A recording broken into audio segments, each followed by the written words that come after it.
Hola, buenos días. El día de hoy vamos a presentar nuestro proyecto de derecho de parte de Dante, Romina, Renata, Hidrogo, Lenin y pues ya. Esperemos que les guste y sea de su agrado pues todo nuestro aprendizaje en esta bella materia llamada derecho. Y nada, disfruten. ¿Qué es el derecho? Es un conjunto de normas, principios y reglas que regulan la conducta humana en sociedad para garantizar el orden. Características de las normas. Heteronormas. No son creadas por las personas, sino por el Estado o por otras autoridades competentes. Bilaterales. Siempre involucran dos partes, una que tiene el derecho u obligación y otra que debe respetarlo y exigir su cumplimiento. Coercibles. Las normas jurídicas pueden ser impuestas por la fuerza, lo que implica que si una persona no las cumple, puede ser sancionada o castigada por el Estado. Esto las hace diferentes de las normas morales y sociales. Derecho positivo y derecho natural. Positivo. Solo existe el derecho que efectivamente se cumple por una sociedad. Se caracteriza por su valor normal, convencionales y contingentes. Natural. Suele darse esta denominación a un orden justo. Son con los que nacemos. Derecho intrínsecamente válido. Lo justo o natural. Derecho formalmente válido. Reconocido por la autoridad soberana. Derecho positivo. Intrínseca socialmente válido. División de poderes. Ejecutivo. Presidente de la República. Gobernador. Presidente municipal. Legislativo. Senadores y diputados. Judicial. Ministros, magistrados y jueces. Pirámide de Kelsen. Primer nivel, tratados internacionales y acuerdos internacionales. Segundo nivel, constitución. Tercer nivel, leyes. Cuarto nivel, códigos. Quinto nivel, reglamentos. Sexto nivel, jurisprudencias. Derecho público, penal. Persecución y sanción de los delitos, robo u homicidio. Administrativo. La regulación de la organización y funcionamiento de la administración pública. Constitucional. Protección de los derechos fundamentales de los ciudadanos y la organización de los estados. Derecho privado. Derecho civil. Regula las regulaciones personales y patrimonios entre particularidades. Derecho familiar. Sucesiones y conflictos de la pensión. Derecho mercantil. Regula las relaciones comerciales y empresariales entre sociedades de compra y venta. Clasificación de las normas jurídicas. Desde el sistema al que pertenecen. Nacionales, extranjeras, derecho uniforme. Desde su fuente, legislativa. Jurisdiccionales. Desde su ámbito espacial, generales, federales, locales, estatales, municipales. Desde su amplia materia de validez. Derecho público, constitucionales, administrativas, penales, agrarias. Derecho privado, civiles, mercantiles, familiares. Desde su ámbito personal, gerencias individualizadas. Desde su jerarquía, constitucionales, ordinarias, reglamentarias, individualizadas. Orgánicas, mixtas. Privadas y públicas. Desde el punto de vista de sus relaciones de complementación, primarias y secundarias. Iniciación de la vigencia, de duración de la vigencia, de extinción de la vigencia, declarativas o explicativas, permisivas, interpretativas, sancionadoras. Derecho y Estado. ¿Qué es? Para saber, primero necesitamos conocer las diferencias entre el Estado, el país y la nación. Por ejemplo, el Estado, ¿qué es? Pues es más que nada el que está enfocado en la estructura política y la autoridad sobre algún territorio. En sí es como una identidad política con soberanía. Eso es el Estado. El país se refiere a una identidad geográfica o cultural, pero no siempre política. Puede que sí, puede que no. Y la nación nada más se refiere a un grupo de personas con una identidad común. Puede no tener estado propio. Ahora que sabemos que el Estado puede definirse como la organización jurídica de alguna sociedad bajo pues el poder de dominación en que ejerce algún determinado territorio, podemos conocer la diferencia entre nacionalidad y ciudadanía. ¿Qué son? Bueno, la nacionalidad pues se refiere a la relación legal entre un individuo y un estado, que puede ser por nación o por las diferencias de naciones. En cambio, la ciudadanía es un estatus legal y político que otorga derechos y pues responsabilidades específicas dentro de un país. El conjunto de derechos que el individuo puede hacer valer frente al Estado, el Estado, constituye lo que en la terminología jurídica recibe la denominación del Estado personal. Y las facultades que lo integran son 3 clases. Son derecho de libertad, derecho que se traducen en pedir la intervención del Estado a favor del interés individual, y derechos políticos. Es como, les explicaré lo de territorio, población, poder y soberanía. Así sencillo, el territorio es la vía aérea, vía marina, vía terrestre. Población, ciudadanos, ciudadanía. El poder, pues cuando el gobierno ejerce, y pues poder legislativo, ejecutivo y judicial. Y la soberanía es cuando el Estado tiene poder supremo. Dicho esto, pasemos a ver lo que son los derechos humanos y garantías individuales. Bueno, los derechos humanos son los derechos inherentes y universales que poseemos todos solo por el simple hecho de existir. Y las garantías individuales son los mecanismos y procedimientos establecidos por la ley para proteger los derechos y las libertades de las personas. Son pues específicos y protectores. Clasificación de garantías individuales en México. Aquí veremos pues cómo se clasifican la garantía que te da México individualmente, pues para poder subsistir y todo eso. Esto se puede resumir de la siguiente manera: los derechos a la vida y la seguridad, la igualdad ante la ley, los derechos procesales, derechos fundamentales y los derechos de propiedad. Los derechos a la vida y seguridad pues incluye el derecho a la vida, a la libertad, a la seguridad personal, y pues son distintos artículos. Y la de la igualdad ante la ley pues garantiza la no discriminación y la igualdad entre todos nosotros. Los procesales incluye la garantía de lo debido procesal legal y la presunción de la inocencia.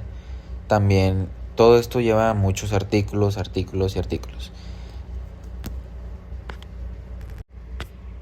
El endoso, que es una cláusula inseparable del título, en virtud de la cual el acreedor cambiario pone a otro en su lugar, transfiriéndole el título con efectos limitados o ilimitados. Sus requisitos pues son el nombre del endosatario o de quien transmite el título, la firma del endosante o de la persona que suscriba el endoso a su ruego en su nombre, y pues son la clase del endoso, el lugar y la fecha. Este consta de varios tipos: el título en propiedad, que transfiere la propiedad del título y todos los derechos inherentes a él. Otro tipo es el de garantía, que atribuye al endosatario, le atribuye todos los derechos y obligaciones de un acreedor al título del endoso y todos los derechos inherentes a él. ¿Qué es el protesto? Esta es la acción notarial que formaliza la falta de aceptación o pago de algún título para probar que el deudor incumplió. Su obligación es proteger al que tiene el título para ejercer las acciones legales contra los obligados. Dicho protesto lo puede emitir algún notario, autoridad judicial o el juez de paz. ¿Y qué es la acción cambiaria directa? Este es el derecho legal que tiene el tenedor del título, o sea, la persona que tiene el título de crédito, como un pagaré, letra de cambio o cheque. Esto se los explicaré más tarde. Para reclamar el pago directamente del deudor principal, si el deudor no cumple con el pago de la fecha acordada o cae en quiebra. ¿Y qué es la acción cambiaria de regreso? Pues es el derecho que tiene el tenedor legítimo del título de crédito para reclamar el pago a las personas que firmaron el título y que procedan en la cadena de endosos, incluyendo al liberador, a los endosantes anteriores y a las iralistas. El pago por intervención. ¿Qué es y cómo funciona? Este es un mecanismo legal en el que un tercero, no directamente obligado por el documento, paga la deuda en el nombre del deudor original en caso del impago, ya sea por selección propia o solicitud del deudor, para liberar a este de la obligación principal y pues así adquirir el derecho de cobro contra pues el que cobra y los demás obligados. ¿Cómo funciona? Pues con el impago, que pues es el deudor original que no paga la deuda en la fecha acordada. El protesto, que se realiza pues el protesto o el acto formal ante el notario que pues constatará del impago. Después va la intervención, que pues es cuando el tercero interviene y se presenta para pagar la letra en el lugar del deudor. El pago pues ya es cuando se paga la cantidad total y más los demás intereses. La constancia, que es el pago, la propia letra pues de la persona o que el favor, cuando le realizó el favor pues. Y la recuperación, que es cuando el intermediario adquiere un derecho de acción cambiaria contra la persona por la que pagó y contra los otros obligados atenidos. ¿Cuáles son los elementos del pagaré? Bueno, son pues la mención de ser pagaré, cuando te dicen formalmente que es un pagaré, cuando es la promesa incondicional pues de pagar una suma determinada de dinero. Después el otro elemento es el nombre de la persona que no ha de hacerse el pago, la época y el lugar del pago, la fecha y el lugar donde se suscribe el documento y la firma del suscriptor. La letra de cambio, el pagaré y el cheque van un poco de la mano, pero bueno, el pagaré ya lo expliqué. Entonces ahora la letra de cambio, ¿qué es? Es el orden de pago que emite el girador al deudor, pues cuando paga un tercero por la que requiere 3 partes. Y pues en sí es una orden de pago de un tercero. El pagaré, así en 4 puntos, es la promesa directa de pago del deudor. Involucra solo a 2 partes.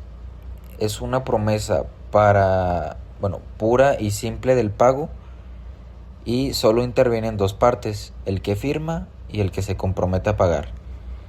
El cheque, pues consiste en que la mención de ser, así como el pagaré, la mención de ser cheque formalmente, tiene que estar esta inserta en el documento, tiene que tener el lugar y la fecha en el que se expide, la orden incondicional de pagar una suma determinada de dinero, el nombre del liberado, girado o obligado, el lugar de pago, la firma del liberador y pues es como un documento que consiste en el derecho de pago en el que la persona que es autorizada para extraer el dinero de una cuenta, es el titular, extiende a otra persona una autorización para retirar determinada cantidad de dinero de su cuenta. Hay distintos tipos de cheque. Están el cheque cruzado, el cheque cruzado especial, el cheque abono en cuenta, el cheque en caja y el cheque certificado. El cruzado es con solo 2 líneas paralelas en el cheque. Puede ser depositado en cualquier bono, cualquier bono en el banco que sea. El cheque cruzado especial es entre 2 líneas paralelas cuando se escribe el nombre del banco en específico. El cheque solo puede ser depositado en esa cantidad o en esa cuenta para los clientes, pero permanentemente. El abono en su cuenta, que solo puede ser cobrado o depositado en la cuenta bancaria del beneficiario. El cheque en caja, que es el cheque emitido y garantizado por un banco en lugar de un individuo que utiliza las funciones del banco para respaldar la transacción. Y el cheque certificado, que es el cheque personal que ha sido verificado y sellado, garantizando que el librador tiene fondos suficientes para cubrir el monto y que la firma es legítima. Títulos y operaciones de crédito. Características de los títulos de crédito. Derivamos de la definición las principales características de los títulos de créditos, que son la incorporación, la legitimación, la literalidad y la autonomía. Dice la definición legal que el título de crédito es un documento necesario y de esta palabra deducimos que la incorporación es el título de crédito un documentado que lleva incorporado un derecho en tal forma que el derecho va íntimamente unido al título y su ejercicio está condicionado por la exhibición del documento, sin exhibir el título. No se puede ejercitar el derecho en el incorporado. Quien posee legalmente el título posee el derecho en el incorporado, y su razón de poseer el derecho es el hecho de poseer el título. De ahí la expresión de Moza, poseo porque poseo. Quiere decir que se posee el derecho porque se posee el título. La legitimación. La legitimación es una consecuencia de la incorporación. Para ejercitar el derecho es necesario legitimarse exhibiendo el título de crédito. La legitimación tiene 2 aspectos, el activo y pasivo. La legitimación activa consiste en la propiedad o calidad que tiene el título de crédito de atribuir su titular, es decir, a quien lo posee legalmente la facultad de exigir del obligado en el título el pago de la presentación que en él se consigna. Solo el titular del documento puede legitimarse como titular del derecho incorporado y exigir el cumplimiento de la obligación relativa. La literalidad. La definición legal nos dice que el derecho incorporado en el título es literal. Quiere esto decir que tal derecho se medica en su extensión y demás circunstancias por la letra del documento, por lo que literalmente se encuentra en el consignado. Si la letra de cambio, por ejemplo, dice que el aceptante se ha obligado a pagar 1,000 pesos en determinado lugar y fecha, estará obligado en esa medida aunque haya querido obligarse por menor cantidad y en otras circunstancias. La autonomía. Indicado que según las tesis de Vivante, la autonomía es característica esencial del título de crédito. No es propio decir que el título de crédito sea autónomo, ni que sea autónomo desde el punto de vista activo. Es el derecho que cada titular sucesivo va adquiriendo sobre el título y sobre los derechos en él incorporados, y la expresión autonómica indica que el derecho del titular es un derecho independiente. Diferencias entre bono y acción. Del lado del bono es una emisión de deuda. La acción es parte alícuota del capital social. Del lado del bono, la cantidad entregada es devuelta. la acción se puede recuperar la inversión si es vendida. En el bono se ofrece un tipo de interés. En la acción conlleva derechos y obligaciones. Derecho administrativo. Se enfoca en la organización, funcionamiento y el control de la administración pública. También regula las relaciones entre diferentes entidades administrativas. Algunos ejemplos son el Semarnat, protección ambiental y conservación de recursos naturales; Segov, política poblacional e interna; SRE, política exterior y relaciones internacionales; Secretaría de Seguridad y Protección Ciudadana; prevención de delitos federales y sistema penitenciario; Secretaría de Salud, política de asistencia social, médicos, servicios y salubridad; Sedena, defensa exterior de la Federación; Secretaría de Cultura, promoción y difusión de cultura; SHCP, planeación nacional, ingresos, etc.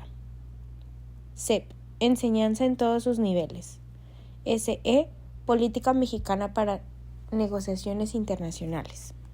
Principios del derecho administrativo. 1. Legalidad objetiva. Establece que todo acto emanado de un poder público debe darse en perfecta concordancia con la ley vigente y su jurisdicción, y no a las subjetividades involucradas, es decir, a la voluntad de las personas. Número 2. Principio de oficialidad. Establece que la iniciación, impulso y desarrollo de los procesos de tipo judicial o administrativo deberán depender siempre de un órgano del poder público y no de la voluntad de los individuos involucrados. Número 3. Principio de debido proceso o garantía de la defensa. Establece que el Estado debe respetar todos los derechos consagrados por la ley de una persona, sin importar la gravedad de los crímenes que se presume haya cometido o se pruebe que haya cometido. Esto implica la posibilidad de una defensa, de un juicio de ley en condiciones objetivas y de un castigo proporcional a la gravedad del delito cometido. Requisitos de los actos administrativos.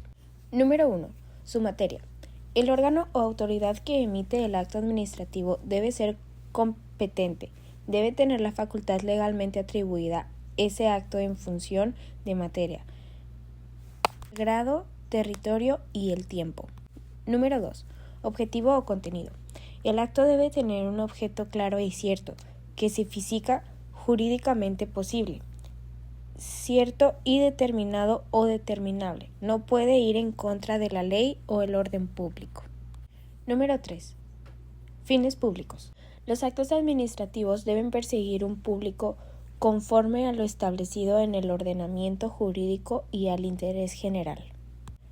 4. Motivación. Cuando así lo exija la ley, el acto administrativo debe estar motivado, lo que implica lo que debe expresarse, las razones y fundamentos jurídicos que justifican la decisión tomada. Número 5. La forma. El acto debe cumplir con las formalidades y procedimientos establecidos por la ley que pueden incluir la forma escrita, requisitos de publicación, notificación, entre otros. Número 6. Procedimiento. Debe seguir el procedimiento administrativo adecuado, respetando las etapas y los plazos previstos legalmente, garantizando así los derechos de los administrados. Etapas del derecho administrativo. 1. Iniciación. Etapa inicial para resolver un asunto. Número 2. Instrucción. Se recopilan, analizan los hechos y pruebas. Número 3. Substanciación. Se discuten las pruebas y argumentos. Número 4. Resolución. Se emite una solución o decisión y pone fin al procedimiento. Número 5. Ejecución. Se ejecuta lo decidido. Diferencias entre la letra de cambio y cheque. El cheque, según se dijo, es siempre librado contra un banquero y sobre fondos disponibles. Por tanto, se diferencia de la letra de cambio en la especialidad del librado. Aunque debemos anotar que como existen otras diferencias, no toda la letra de cambio girada a la vista y contra un banco asume la naturaleza de cheque. Diferencias entre cheque y letra de cambio. Número 1. El cheque no puede ser como la letra, a plazo, sino pagadero, siempre a la vista como instrumento de pago que es, y como consecuencia de la exigencia legal de que se gire sobre fondos disponibles. Número 2. El cheque puede ser al portador y la letra de cambio es siempre a la orden. Número 3. Por ser pagadero a la vista, el cheque no es aceptable. La ley, según lo vimos, desnaturaliza al cheque estableciendo la aceptación de los cheques certificados. Afortunadamente, ya el proyecto del Código de Comercio en su nuevo texto de 1952 pretende corregir el error de la ley vigente. Comercio. Se refiere al intercambio de bienes y servicios entre personas, países o empresas. Es una actividad económica fundamental que permite la distribución de productos, servicios y mercados. Tipos de comercio. Comercio interior. Este es el que se lleva dentro de un país. Comercio exterior. Entre países. Comercio electrónico. Intercambio de bienes y servicios a través de Internet. Tipos de comerciantes. Mayoristas. Compran productos en grandes cantidades. Minoristas. Compran productos a mayoristas y venden a los consumidores finales. Pequeños comerciantes. Empresas pequeñas, locales o regionales. Intermediarios. Facilitan la transacción. Medianos comerciantes. Empresas medianas, regionales o nacionales. Grandes comerciantes. Empresas grandes, nacionales o internacionales. En línea. En tiendas físicas. En mercados. Productos alimenticios, productos no alimenticios y servicios. Letra de cambio y cheque. La letra de cambio es un documento legal donde una persona le ordena a otra pagar una cantidad de dinero en una fecha determinada. Aquí participan 3 personas, que son el liberador, el liberado y el beneficiario. La letra de cambio se caracteriza porque no se paga de inmediato. Puede ser en días, semanas o incluso meses. Funciona como una promesa formal de pago y se usa mucho en negocios o cuando alguien compra a crédito. Un ejemplo sería cuando Juan le dice a Pedro que le pague 2,000 pesos a María en 30 días. Eso sería tener una letra de cambio. El cheque, es un documento donde una persona ordena a su banco pagar dinero a otra persona. Aquí igual participan 3 personas que son el que expide el cheque, o sea, el dueño de la cuenta, el banco y el beneficiario. El cheque se caracteriza porque se paga de inmediato. Solo se puede hacer si tienes dinero en el banco y aparte es más seguro que cargar efectivo. Un ejemplo es cuando le das un cheque a alguien y esa persona va al banco y cobra el dinero. Diferencias clave. La letra de cambio se puede pagar después y el cheque se paga casi de inmediato. La letra de cambio no necesita un banco directamente, a diferencia del cheque que sí interviene un banco. En la letra de cambio puede usarse como crédito, mientras que en el cheque es pago directo. Después tenemos ¿qué es el comercio? El comercio es la actividad de compra y vender bienes o servicios con un objetivo de ganar dinero. Un ejemplo sería alguna tienda de ropa, algún restaurante o personas que venden productos por internet. Prácticamente es intercambiar cosas por dinero, prácticamente para obtener una ganancia. Los tipos de comerciantes son el comerciante individual, que es una persona que trabaja por su cuenta, una persona que tiene alguna papelería o su propio negocio. Comerciante social es cuando varias personas se unen para formar alguna empresa, como una tienda grande o alguna marca. Derecho administrativo. ¿Pero qué es el derecho administrativo? El derecho administrativo es la parte del derecho que se encarga de regular cómo funciona el gobierno y cómo se relaciona con los ciudadanos. En palabras un poco más simples o en resumen, son las reglas que debe seguir el gobierno cuando trata contigo, como cuando sacas tu INE o pagas impuestos, tramitas una licencia o prácticamente ir a una oficina de gobierno. Todo está regulado por los derechos administrativos. Ahora vamos con los principios del derecho administrativo. Estas son las reglas básicas que el gobierno debe respetar. Tenemos la legalidad, donde el gobierno solo puede hacer lo que la ley le permite. Tenemos la igualdad, donde debe tratar a todas las personas por igual. La imparcialidad, debe actuar sin favoritismo ni interés personales. La eficiencia, deben hacer bien su trabajo y resolver rápido. Tenemos también la transparencia. Debe ser claro y permitir que la gente sepa lo que va a hacer. Bueno, tenemos el tema de las tierras ejidales. Las tierras ejidales forman parte de los derechos agrarios en México y tienen su origen después de la Revolución Mexicana, cuando se buscó repartir las tierras de manera más justa entre la población campesina. Las tierras ejidales son aquellas que forman parte de un ejido y se dividen en 3 tipos principales, que son las parcelas que se asignan a cada ejidatario para su uso individual, las de la tierra de uso común, que pueden ser aprovechadas por todos los miembros del ejido, y las zonas urbanas, donde se establecen las viviendas. La máxima autoridad del ejido son las asambleas, en la que participan los ejidatarios y toman decisiones importantes sobre el uso y organización de las tierras.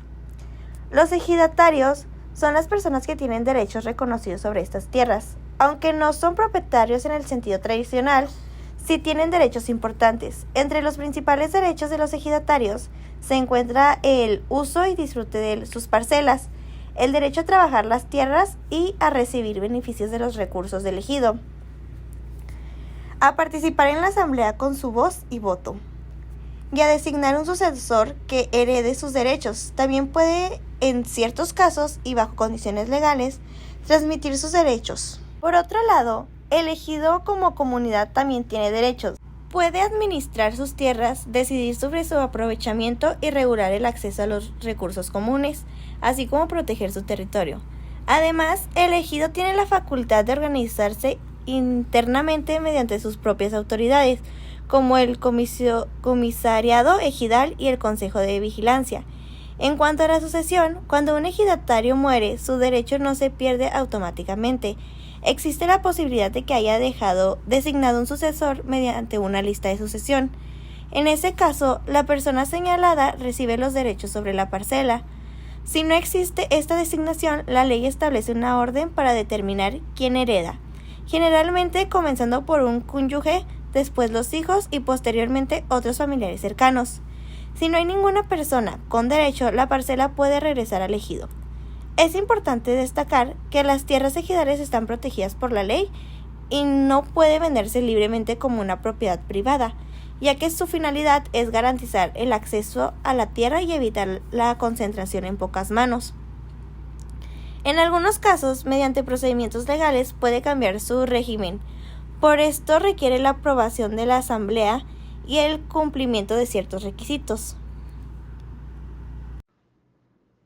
Bueno, pues yo voy a hablar acerca de varios temas en relación al derecho mercantil, que pues aunque al principio pueden sonar como un poco técnicos o complicados o algo así, pues en realidad tienen mucho que ver con cómo funcionan todas las empresas pues en la vida real. Son cosas que pasan más seguido de lo que uno cree, sobre todo cuando una empresa empieza a tener problemas económicos. Voy a hablar principalmente de las sociedades cooperativas, la suspensión de pagos, la quiebra y todo lo relacionado con el concurso mercantil, que es como el proceso legal que organiza este tipo de situaciones. Para empezar, quiero hablar de las sociedades cooperativas porque son una forma de organización que es diferente a las empresas tradicionales. Aquí no se trata solamente de generar ganancias, sino de trabajar en conjunto para cubrir necesidades comunes. Este tipo de sociedades están formadas por personas que tienen intereses similares y que deciden unirse para apoyarse mutuamente. Lo interesante de las cooperativas es que se basan en valores como la solidaridad, el esfuerzo propio y la ayuda mutua. Es decir, no es una estructura donde solo unos pocos toman decisiones, sino que normalmente todos participan. Cada integrante tiene voz y, en muchos casos, voto. Entonces, más que una empresa enfocada en el capital, es una organización enfocada en las personas. Además, las cooperativas buscan no solo el beneficio económico, sino también el bienestar social de sus miembros. Por eso muchas veces se ven en comunidades donde la gente necesita organizarse para salir adelante. Por ejemplo, en producción, consumo o servicios. Ahora, pasando a otro tema importante, estos están, pasando a otro tema importante, están los principios generales de la quiebra y la suspensión de pagos, que básicamente explican qué pasa cuando una empresa ya no puede cumplir con sus obligaciones económicas. Primero, la suspensión de pagos.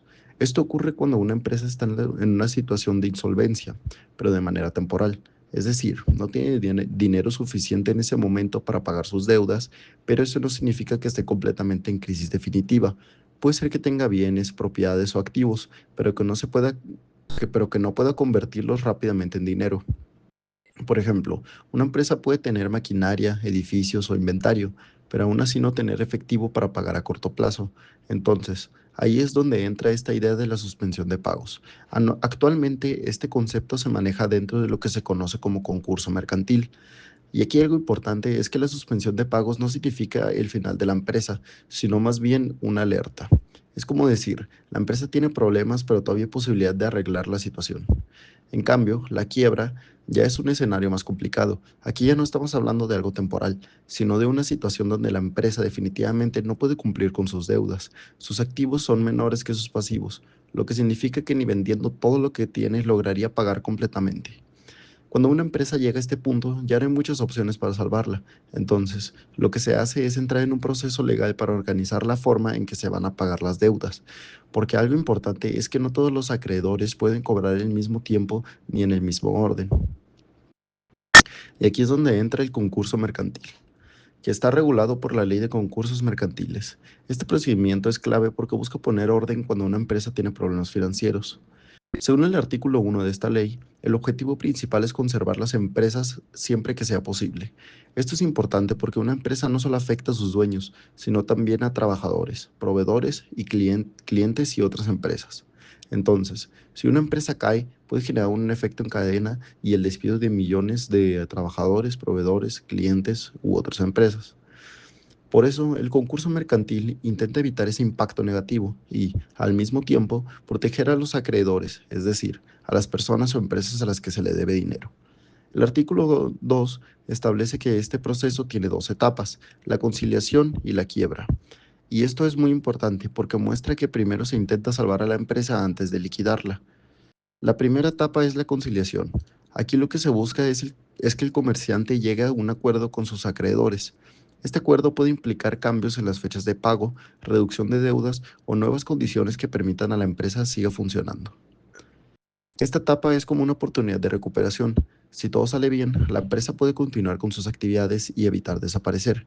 Pero si no se logra ese acuerdo, entonces se pasa a la segunda etapa, que es la quiebra. Aquí ya no se busca salvar la empresa, sino vender sus bienes o incluso la empresa completa para pagar a los acreedores en la medida de lo posible.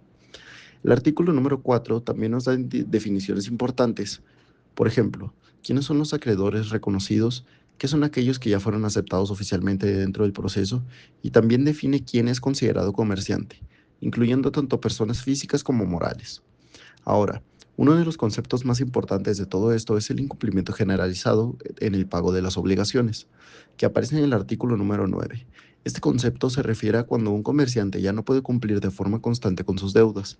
No se trata de un retraso pequeño o de un problema momentáneo, es una situación más grave, donde ya hay varios pagos pendientes y no hay capacidad real para cubrirlos. Esto es lo que justifica iniciar un concurso mercantil. Algo importante aquí es que este proceso no solo lo puede iniciar el comerciante, también pueden hacerlo los acreedores, cuando ven que no están recibiendo sus pagos, e incluso el Ministerio Público en ciertos casos. Esto permite que el sistema funcione de manera más equilibrada. El artículo número 10 establece las condiciones para considerar que existe este incumplimiento generalizado. Por ejemplo, que haya deudas vencidas en varios acreedores y que éstas no se hayan pagado durante cierto tiempo. También se analiza si el comerciante tiene activos suficientes para cubrir esas deudas. Y aquí entra algo clave. No todos los activos cuentan igual. Se toman en cuenta principalmente los activos líquidos como dinero en efectivo, dinero en bancos o bienes que se pueden vender rápidamente. Esto es porque lo importante es la capacidad inmediata de pago. Después, el artículo 11 menciona algunos indicios que permiten presumir que un comerciante ya está en esta situación. Por ejemplo, cuando deja de pagar a varios acreedores, cuando no tiene bienes suficientes, cuando se oculta o desaparece o cuando cierra sus negocios sin explicación. Todos estos son signos claros de problemas financieros graves. Ahora, también hay que hablar de las personas que intervienen en este proceso, como el visitador, el conciliador y el síndico.